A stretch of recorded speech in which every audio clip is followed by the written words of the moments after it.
4వ శ్లోకము.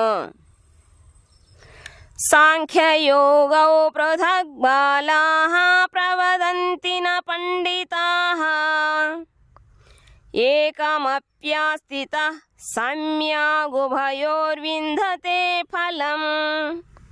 సాంఖ్య భౌతిక జగత్తును విశ్లేషణాత్మకముగా పరిశీలించుట, యోగౌ భక్తియుక్త సేవతో కూడిన కర్మ, పృథక్ భిన్నము, బాలాహ అల్పజ్ఞులు, ప్రవదంతి చెప్పుదురు, నా ఎన్నడును చెప్పరు, పండితాహ పండితులు, ఏకం అపి ఒకదానిలోనైనను, ఆస్థితః నెలకొని ఉన్నవాడు, సమ్యక్ పరిపూర్ణముగా, ఉభయో రెండింటి, విందతే అనుభవించును, ఫలం ఫలమును. కేవలము అల్పజ్ఞులే భక్తియుక్త సేవను, కర్మయోగను భౌతిక జగత్తు యొక్క విశ్లేషణాత్మక అధ్యయనముకు, సాంఖ్యముకు భిన్నమైనదిగా పలుకుదురు. కానీ ఈ 2 మార్గములలో ఏ ఒక్కదానినైనా సమగ్రముగా అనుసరించు మానవుడు రెండింటి ఫలములను పొందగలడని నిజమైన పండితులు చెప్పుదురు. భాష్యము. ఆత్మ ఉనికిని తెలుసుకొనుటయే భౌతిక జగత్తు యొక్క విశ్లేషణాత్మక అధ్యయన లక్ష్యము. విష్ణువు లేదా పరమాత్మయే ఈ భౌతిక జగత్తుకు ఆత్మ. భగవంతునికి చేయు భక్తియుక్త సేవలో పరమాత్మ సేవ కూడా మిళితమై ఉండును. వృక్షమూలముకు కనుగొనుట ఒక పద్ధతి కాగా, ఆ మూలముకు నీరు పోయిట మరొక పద్ధతి. నిజమైన సాంఖ్యజ్ఞాన తత్వమును అధ్యయనము చేసేవాడు భౌతిక జగత్తుకు మూలమైన విష్ణువును కనుగొనిన పిమ్మట పరిపూర్ణ జ్ఞానముతో భగవంతుని సేవలో నెలకొనును. కనుకనే దీని సారమును సరించి రెండింటి లక్ష్యము విష్ణువే అయినందున ఆ రెండింటికి మధ్య ఎటువంటి భేదము ఉండదు. పరమ లక్ష్యమును ఎరుగని వారు సాంఖ్యము మరియు కర్మయోగుల ప్రయోజనములు భిన్నములని చెప్పుదురు. కానీ పండితుడైన వాడు మాత్రము ఆ 2 భిన్న పద్ధతులను ఏకము చేసే లక్ష్యమును పూర్తిగా ఎరిగి ఉండును. 5వ శ్లోకము. యత్సాంఖ్యైః ప్రాప్యతే స్థానం తద్యోగైరపి గమ్యతే ఏకం సాంఖ్యం చ యోగం చ యః పశ్యతి స పశ్యతి. యత్ ఏ సాంఖ్యైః సాంఖ్యతత్వము ద్వారా ప్రాప్యతే పొందబడును, స్థానం స్థితిని, తత్ అట్టి, యోగైః భక్తియుక్త సేవచే అపి కూడా గమ్యతే మానవుడు పొందగలడు, ఏకం ఒక్కటే, సాంఖ్యం చ విశ్లేషణాత్మక అధ్యయనము, యోగం చ భక్తియుక్త కర్మ, యహ్ ఎవడు పశ్యతి చూచును, సహ అతడు పశ్యతి యథార్థముగా చూచును.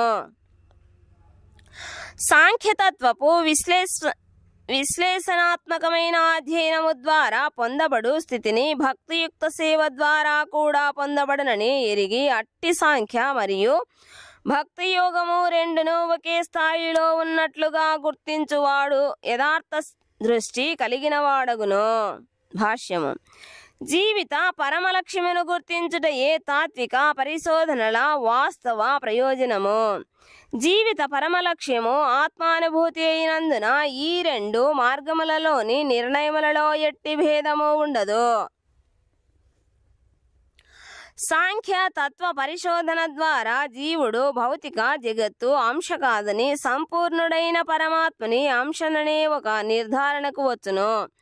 దానితో జీవాత్మకు ఈ భౌతిక జగత్తుతో ఎట్టి సంబంధము లేదని, అతని కర్మలన్నీ పరమాత్మతో ఏదైనా సంబంధమును కలిగి ఉండవలనని గ్రహించగలుగును.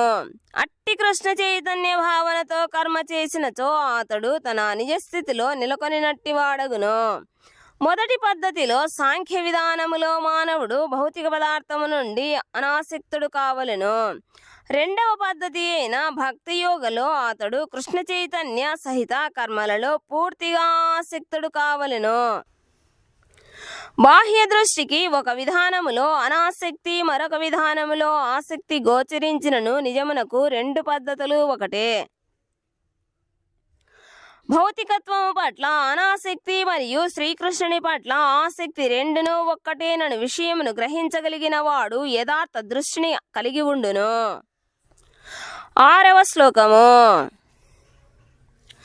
సన్యాసస్తు మహాబాహో దుఃఖమాప్తుమయోగతః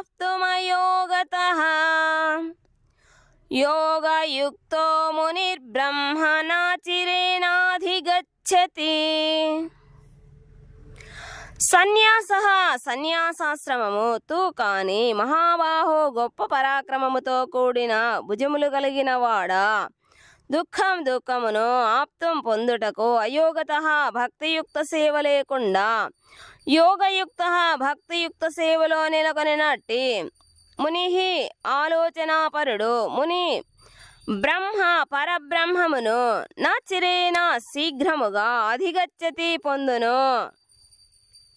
ఓ మహాబాహుడవైన అర్జున, భక్తియుక్త సేవలో నెలకొనకుండా కేవలము కర్మలనన్నింటినీ త్యజించుట ద్వారా ఎవ్వరును సుఖమును పొందలేరు. కానీ భక్తియుక్త సేవలో నెలకొనిన ముని శీఘ్రమే పరబ్రహ్మమును పొందగలడు. భాష్యము. సన్యాసులు సన్యాసాశ్రమములోని వ్యక్తులు రెండు తరగతులుగా ఉందురు. మాయావాది సన్యాసులు సాంఖ్యతత్వమును అధ్యయనము చేయుటలోను, వైష్ణవ సన్యాసులు వేదాంత సూత్రములకు తగిన భాష్యమునిచ్చే శ్రీమద్భాగవత తత్వమును అధ్యయనము చేయుటలోను నెలకొని ఉందురు. మాయావాది సన్యాసులు కూడా వేదాంత సూత్రములను పఠింతురు. కానీ దాని కొరకై వారు శంకరాచార్యులచే రచింపబడిన శారీరక భాష్యము అనబడు తమ సొంత వ్యాఖ్యానమును వినియోగింతురు.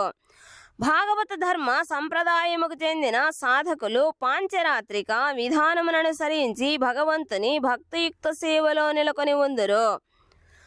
కనుకనే వైష్ణవ సన్యాసులు భగవంతుని దివ్య సేవలో అనేక రకములైన కార్యకలాపములను కలిగి ఉందురు. వారికి భౌతిక కర్మలతో ఎట్టి సంబంధము లేకున్నను వారు భగవత్ సేవ కొరకై వివిధ కర్మలలో నెలకొని ఉందురు. కానీ మాయావాది సన్యాసులు సాంఖ్యము, వేదాంత అధ్యయనము, మానసిక కల్పనలు వంటి వాటిలో నెలకొని భగవంతుని దివ్య సేవా మధురిమను అనుభవించలేరు. అతి దీర్ఘములైన తమ అధ్యయనముల చేత విసుగు చెందుతూ వారు కొన్నిసార్లు పరబ్రహ్మమును గూర్చిన మానసిక కల్పనలతో అలసి సరి అయిన అవగాహన లేకుండా శ్రీమద్భాగవతమును ఆశ్రయించుదురు. కనుక వారికి శ్రీమద్భాగవత అధ్యయనము అనేది కేవలము శ్రమయే కాగలదు. నిజమునకు అట్టి శుష్క మనోకల్పనలు మరియు కృత్రిమ నిరాకార వివరణలన్నీ మాయావాది సన్యాసులకు వ్యర్థ కార్యములగును. భక్తియుక్త సేవలో నెలకొనిన వైష్ణవ సన్యాసులు తమ ఆధ్యాత్మిక కార్యక్రమములను నిర్వహిస్తూ ఆనందమును అనుభవింతురు. చివరికి నిశ్చయముగా భగవద్ధామమును చేరుకోగలమనే విశ్వాసమును కలిగి ఉందురు. కానీ మాయావాది సన్యాసులు కొన్నిసార్లు ఆత్మానుభూతి మార్గము నుండి పతనము చెంది ధార్మిక మరియు పరహిత కార్యముల వంటి భౌతిక కర్మలను తిరిగి ఆరంభింతురు.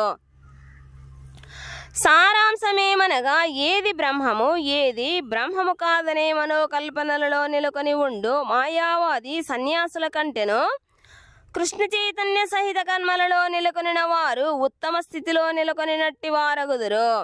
ఏమైనను మాయావాద సన్యాసులు కూడా పలు జన్మల పిమ్మట కృష్ణ చైతన్యమును చేరుకొందురు.